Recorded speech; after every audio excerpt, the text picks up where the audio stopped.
तो स्वागत है आपका इस बुलेटिन में। मैं आपके साथ तहसीन फातिमा। ये बड़ी खबर की शुरुआत करते हैं। लखनऊ से ये खबर मिल रही है, टीम 11 के साथ सीएम योगी आदित्यनाथ की बैठक जारी है। कोरोना के ताजा हालातों की समीक्षा कर रहे सीएम योगी आदित्यनाथ। टीम 11 के कई अधिकारी मौजूद हैं। अहम जानकारी आपकी टीवी स्क्रीन पर। कोरोना के ताजा हालातों की समीक्षा कर रहे हैं। कोरोना बढ़ रहा है उत्तर प्रदेश में भी, इसको लेकर बैठक में चर्चा की जा रही है, कैसे उस पर रोकथाम हो, आगे का एक्शन प्लान तैयार किया जा रहा है। बता दें आपको, अधिकारियों को दिशा निर्देश भी देंगे सीएम योगी आदित्यनाथ। और हर रोज टीम 11 के साथ बैठक करते हैं, कोरोना के ताजा हालात के बारे में जानकारी लेते हैं। कोरोना खत्म हो रहा है कि नहीं, उस पर रोकथाम हो रही है कि नहीं, और सबसे बड़ी बात यह है कि 1 मई से टीका अभियान शुरू होगा, उसको लेकर भी बातचीत कर सकते हैं सीएम योगी आदित्यनाथ। तो बैठक हो रही है, अहम बैठक ये मानी जा रही है कोरोना संक्रमण के लिहाज से, क्योंकि कोरोना दिन ब दिन हावी होता हुआ दिखाई दे रहा है। तो टीम 11 के साथ सीएम योगी आदित्यनाथ की बैठक जारी है। कोरोना के ताजा हालात की समीक्षा कर रहे हैं। हालांकि बहुत ज्यादा प्रयास किया गया है कि कोरोना पर रोकथाम किया जा सके। ऑक्सीजन की कमी को दूर करना, साथ ही साथ वैक्सीनेशन को बढ़ावा देना और साथ ही साथ टेस्टिंग को बढ़ावा देना, इसको लेकर भी जोर दिया गया। अधिकारी निरीक्षण करें, अस्पताल में जाकर मुआयना करें और मरीजों से संवाद करें, मरीजों से बातचीत करें, हालांकि सारे नियमों का पालन करते हुए। कई ऐसे अस्पताल हैं जहां पर असुविधाएं दिखी, वहां पर डीएम हो या फिर आला अधिकारी हो, सभी ने जाकर निरीक्षण किया। तो अधिकारियों को दिशा निर्देश भी दिया गया, अस्पताल प्रबंधन को फटकार भी लगाई गई है। स्वास्थ्य विभाग भी सतर्क है, यहाँ पर पूरी तरीके से कोरोना की हार हो, इसके लिए तमाम प्रयास किए जा रहे हैं। उत्तर प्रदेश में प्रदेश के मुखिया खुद कोरोना पॉजिटिव है, लेकिन ताजा हालात का जायजा ले रहे हैं, कैसे और किस तरीके से अधिकारी काम करें, क्योंकि राजा तो यही है, इन्हीं को का अपना यहाँ पर सबको कोऑर्डिनेट करना है, इन्हीं को मैनेजमेंट संभालना है। मैनेजमेंट संभालने के लिए अधिकारी को जिम्मेदारी भी दी जा रही है, और साथ ही साथ यही वजह है कि इसको लेकर समीक्षा भी करते हैं कि अधिकारी कैसे और किस तरीके से काम कर रहे हैं। एसके वाजपेयी खबर पर ज्यादा जानकारी के साथ जुड़ गए। एसके वाजपेयी, ये बैठक कितनी अहम मानी जा रही है? बिल्कुल, सीएम योगी आदित्यनाथ प्रत्येक 24 घंटे पर अफसरों के साथ बैठक करते हैं और प्रदेश भर का फीडबैक लेते हैं। उसी क्रम में आज की भी बैठक चल रही है। हालांकि अगर हम देखें तो सीएम योगी आदित्यनाथ खुद संक्रमित हैं और लगातार डॉक्टरों ने उनको सलाह दी कि वो आराम करें, लेकिन बावजूद इसके वो लगातार प्रदेश के हालातों पर नजर बनाए हुए हैं। वो अफसरों से फीडबैक लेते हैं, आगे का दिशा निर्देश देते हैं और कहीं ना कहीं कोशिश करते हैं कि जो भी उत्तर प्रदेश सरकार की तरफ से दिशा निर्देश गाइडलाइंस जारी की जा रही है वो पूरी तरीके से फॉलो हो। दूसरे दिन उसका फॉलो अप भी लेते हैं। आज भी मुख्यमंत्री उत्तर प्रदेश में जहां उन्होंने एक निर्देश दिया था कि प्रदेश भर के जो भी अस्पताल हैं, चाहे वो सरकारी हो निजी हो, अगर वो कोविड के तौर पर रजिस्टर्ड किए गए हैं तो ऐसी स्थिति में उनको प्रतिदिन अपनी संख्या बतानी होगी। हालांकि ये आज ये व्यवस्था लखनऊ में शुरू हो चुकी है। बाकी के जो जिले हैं वहां पर किस तरीके की स्थितियां, उसका फीडबैक भी मुख्यमंत्री ने लिया। साथ ही साथ में अगर हम देखें तो पूरे प्रदेश भर में जिस तरीके से टेस्टिंग बढ़ाने के निर्देश थे, जिसमें आरटीपीसीआर और एंटीजन टेस्टिंग को करीब करीब 2-2 लाख तक बढ़ाया जाए, मुख्यमंत्री का निर्देश था। उसको लेकर अब तक की क्या कार्रवाई है उस पर भी मुख्यमंत्री ने फीडबैक लिया है। उसके अलावा जिस तरीके से ऑक्सीजन और रेमडेसिविर इंजेक्शन को लेकर सभी अस्पतालों में जो व्यवस्था है वो सुचारू करने के निर्देश मुख्यमंत्री के थे, जिसमें मॉनिटरिंग टीम और साथ ही साथ ऑडिट टीम भी लगाई गई है। तो उसकी रिपोर्ट अब तक क्या है पिछले 24 घंटों की, उसका फीडबैक भी मुख्यमंत्री योगी आदित्यनाथ ने लिया है। साथ ही साथ जो नाइट कर्फ्यू लगातार चल रहा है उस पर जो है सख्ती बरतने और जो होम क्वारंटीन में लोग हैं उनके साथ संपर्क बनाए रखने के निर्देश मुख्यमंत्री के थे। तो उस पर मुख्यमंत्री ने पूरे प्रदेश भर का अपडेट किया, साथ ही साथ का दिशा निर्देश जारी किया। ये वो महत्वपूर्ण बिंदु है जो कि मुख्यमंत्री योगी आदित्यनाथ आज की बैठक में अब की बार की बैठक है इसके वाजपेयी बहुत ज्यादा अहम इसलिए भी हो जाती क्योंकि 1 मई से टीकाकरण शुरू हो रहा है, रजिस्ट्रेशन आज से शुरू है, तो उसको लेकर क्या कुछ निर्देश दे सकते हैं? बिल्कुल निश्चित है, क्योंकि 1 मई से जो 18 साल से 45 साल के लोग हैं उनको भी टीकाकरण होगा। उत्तर प्रदेश सरकार ने कैबिनेट से फैसला कराकर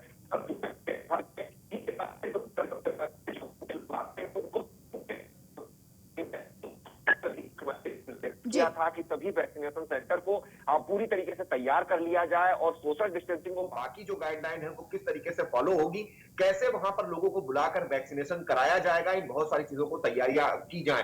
हालांकि अब ये तैयारियां पूरी अपने अंतिम दौर में है और 1 तारीख के बाद से ये व्यवस्था पूरे प्रदेश भर में शुरू हो जाएगी, जहां 18 साल से ऊपर वाले लोग भी अब वैक्सीनेशन करा पाएंगे, वो भी उत्तर प्रदेश सरकार की तरफ से ये मुफ्त होगा। जिसको लेकर सीएम योगी आदित्यनाथ ने पहले ही निर्देशित किया था। उसका फीडबैक भी मुख्यमंत्री योगी आदित्यनाथ आज लेंगे। दी शुक्रिया तमाम जानकारी के लिए एस के वाजपेयी।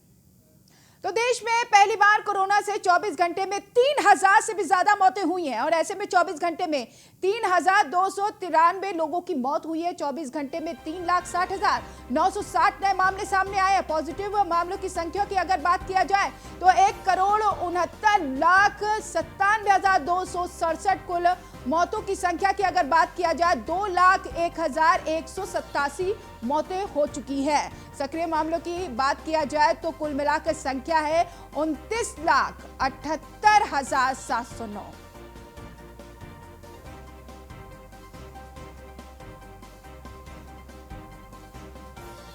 तो अहम जानकारी आपको दे रहे हैं कोरोना वायरस से जुड़ी। देखिए किस तरह से कोरोना अभी भी हावी है हमारे देश में। ये रोकथाम तभी हो सकती है जब हम और आप मिलकर इस पर काम करेंगे। जरूरी प्रयास किया जा रहा है सरकार की तरफ से, प्रशासन भी यहाँ पर लगा हुआ है। हमारी भी जिम्मेदारी बढ़ जाती है कि हम भी तमाम नियमों का पालन करें, बेवजह सड़कों पर ना निकले, सरकार की दी हुई गाइडलाइन का पालन किया जाए।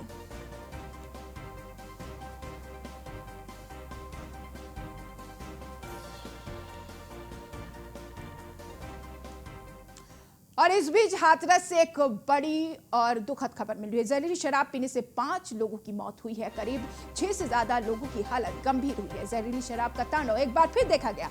गांव में पारंपरिक पूजा हुई थी, उस कार्यक्रम में सभी ने शराब पी थी। जहरीली शराब पीने से लोगों की तबीयत बिगड़ गई थी। कोतवाली गेट क्षेत्र के नगला सिंधी गांव का ये मामला है।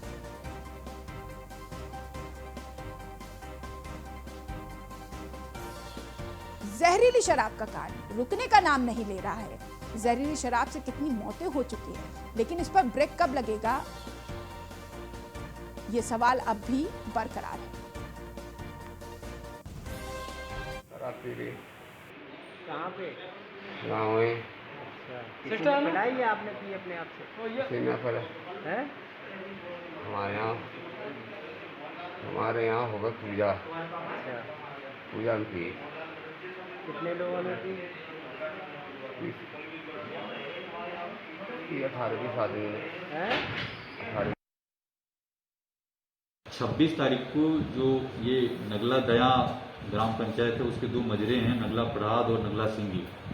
वहाँ पर जो सिंगी समाज के लोग हैं इनके द्वारा अपने कुल देवता एक शहीद बाबा होते हैं उसकी पूजा की जाती, इन्होंने किया था। उसमें ऐसा रिवाज है, बहुत पुराना, सैकड़ों साल पुराना रिवाज है कि उस पूजे में प्रसाद के फॉर्मेट में प्रसाद के लिए ये लोग लीकर चढ़ाते हैं अपने कुल देवता को और उसका फिर सेवन करते हैं। ये 26 तारीख को पूजा उन्होंने किया था और 27 तारीख को रात में 10 बजे के आसपास पुलिस को और बाकी अलग विभिन्न माध्यमों से उनको पता हुआ कि उस गाँव में कुछ कैजुअलिटी हुई है। तो तत्काल पुलिस की टीम वहाँ मौके पर पहुंची, मजिस्ट्रेट लोग पहुंचे, ADM साहब, ASP, बाकी मैं और सत्तान सभी पहुंचे थे। तो पता चला कि 4 लोगों की डेथ रात में हो चुकी थी। उसमें से एक को उनके परिवार वालों ने अपने संस्कार के हिसाब से, अपने रीति रिवाजों के हिसाब से उसको दफना दिया था और बाकी 3 बॉडी मिली, उसको तत्काल वहां से पोस्टमार्टम के लिए हम लोगों ने जिला अस्पताल भेज दिया। 26 तारीख को जो ये थाना हाथरस गेट क्षेत्र की कल देर रात की जो घटना है, इसमें कल देर रात 4 लोगों के मृत्यु की सूचना पुलिस को प्राप्त हुई थी, जिसमें से एक का अंतिम संस्कार उनके परिजनों द्वारा ही रीति रिवाज के साथ कल ही कर दिया गया था। पुलिस द्वारा 3 शवों को कब्जे में लेकर पंचायतनामा की कार्रवाई कर पोस्टमार्टम हेतु भिजवाया गया था, जहां पर उनका पोस्टमार्टम हुआ है तथा मृत्यु का कारण स्पष्ट नहीं हो पाया है। उनका विसरा प्रिजर्व कर दिया गया है। इसमें कुछ लोगों को रेफर किया गया था अलीगढ़ इलाज हेतु, जिसमें एक व्यक्ति के मरने की सूचना सुबह प्राप्त हुई है। इस प्रकार अभी तक कुल 5 लोगों के मृत्यु की सूचना प्राप्त हुई है। इस घटना के संबंध में परिजनों की लिखित तहरीर के आधार पर एक व्यक्ति को नामजद करते हुए सुसंगत धाराओं में अभियोग थाना हाथरस गेट पर पंजीकृत किया गया है तथा पुलिस द्वारा त्वरित कार्रवाई करते हुए नामजद आरोपी को गिरफ्तार तो अब खबर जौनपुर से। पड़ोसियों ने किया इंसानियत को तार-तार। दरअसल पुलिस ने एक बार फिर मानवता की मिसाल पेश की है। गांव वालों ने पति को नहीं करने दिया पत्नी की अंतिम संस्कार। साइकिल से शव को लेकर पति दाह संस्कार के लिए निकला। गांव के बॉर्डर पर गांव वालों ने शख्स को दाह संस्कार करने से रोक दिया। काफी दिन से बीमार थी शख्स की पत्नी, अस्पताल में नहीं मिला इलाज। गांव वालों ने कोरोना से मौत होने के हवाला देते हुए शव जलाने से रोका है। सूचना मिलने पर पहुंची पुलिस ने दाह संस्कार करवाया।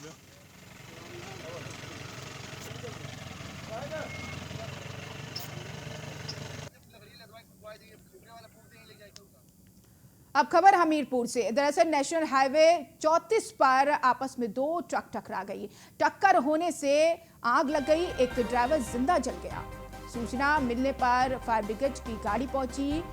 मोदहा कोतवाली क्षेत्र के मकराओ के पास का ये हादसा है। ये तस्वीर आपके सामने।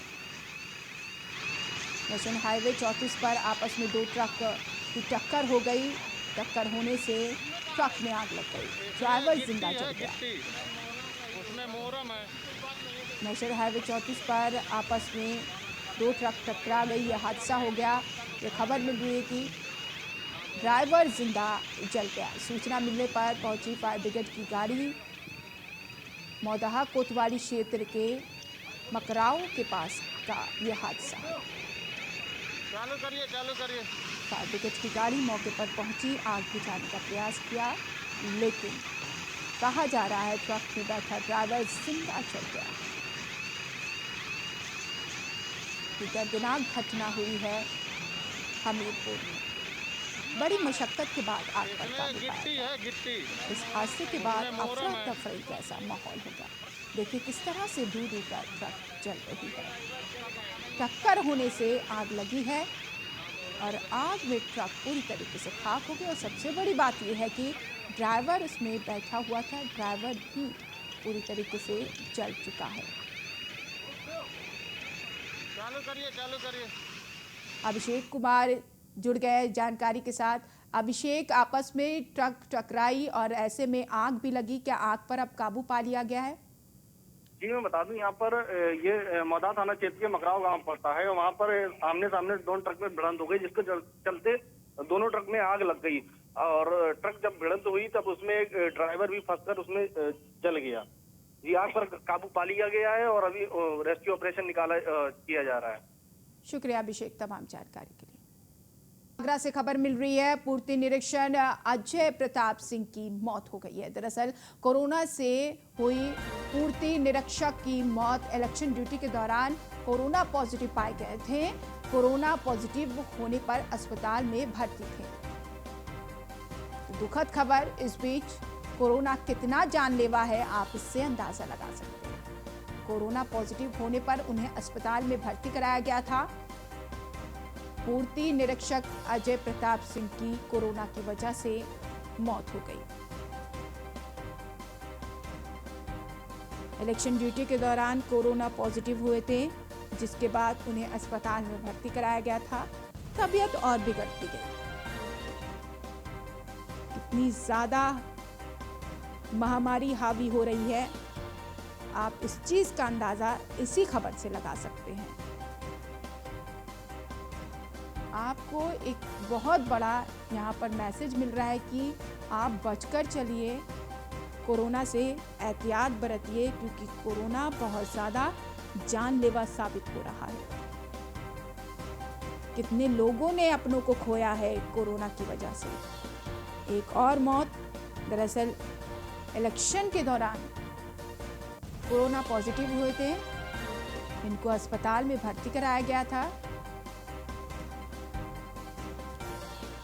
जिसमें इनकी तबीयत और ज़्यादा बिगड़ती हुई दिखाई दी। मिर्ज़ापुर से खबर मिल रही है। मिर्ज़ापुर हादसे में मौतों का आंकड़ा बढ़ा है और ऐसे में मकान की छत गिरने से 5 लोगों की मौत। हादसे पर सीएम योगी आदित्यनाथ ने दुख जताया है। वरिष्ठ अधिकारियों को सीएम योगी आदित्यनाथ ने निर्देश दिया है, मौके पर रहकर राहत कार्य पूरा करने के निर्देश दिए हैं। मृतकों के परिजनों को 2-2 लाख के मुआवजे का निर्देश भी दिया है। ये दुखद हादसा मिर्ज़ापुर में मकान की छत गिरने से यह हादसा हुआ है। 5 लोग दबकर मर गए हैं इस हादसे में। एक ही परिवार के 5 लोग बताए जा रहे हैं और ऐसे में इस घटना के बाद हाहाकार मच गया, अफरा तफरी जैसा माहौल हो गया। लेकिन सवाल इस बात का कि क्या ये जर्जर मकान था? अगर जर्जर मकान था तो कहीं और रहने की व्यवस्था क्यों नहीं की गई? क्या इसके लिए सूचित किया गया था प्रशासन को?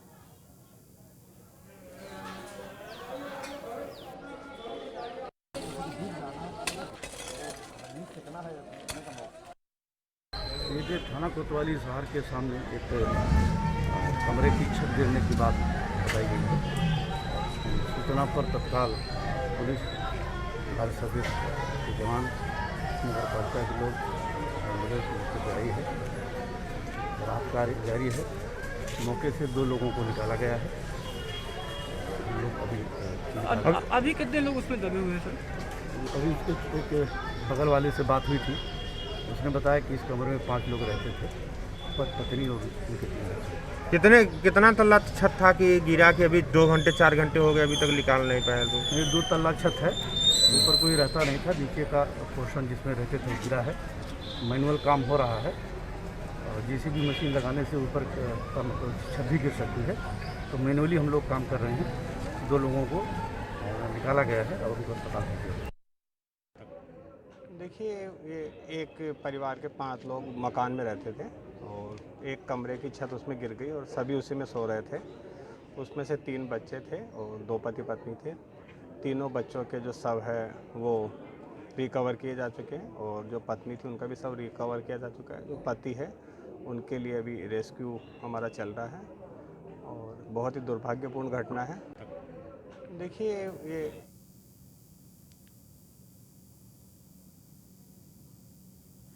और इस बीच मेरठ से खबर मिल रही है, शव दफनाने को लेकर भिड़े 2 पक्ष।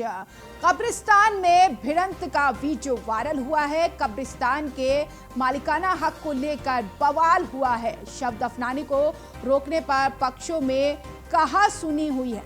मामले में कहासुनी के बाद आपस में भिड़े दोनों पक्ष। तो शव दफनाने को लेकर 2 पक्षों में भिड़ंत हुई है। दोनों पक्ष आपस में भिड़े हैं। शव दफनाने को लेकर 2 पक्षों में भिड़ंत। कब्रिस्तान में भिड़ंत का वीडियो वायरल हुआ है। कब्रिस्तान के मालिकाना हक को लेकर यह बवाल हुआ है। इसको लेकर कहासुनी हुई है। शव दफनाने को रोकने पर पक्षों में कहासुनी हुई है। मामले में कहासुनी के बाद आपस में दोनों पक्ष भिड़ गए। तो मेरठ से ये खबर है।